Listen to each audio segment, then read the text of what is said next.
Mag-ingat ang lahat sa mga susunod na araw at linggo dahil posible nang mangyari ang isang napakalakas na lindol dito sa Pilipinas na tinatawag na The Big One.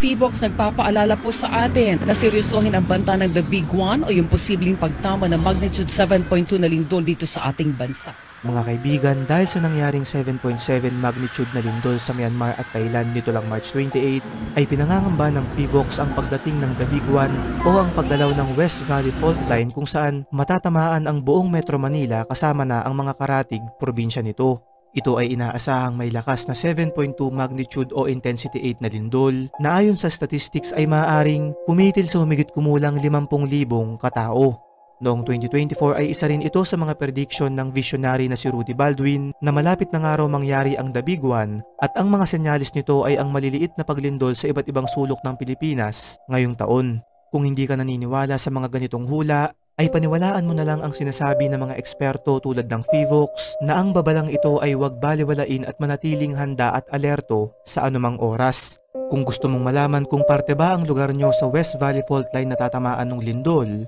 ay ilalagay ko yung link sa comment section upang ito ay iyong masuri.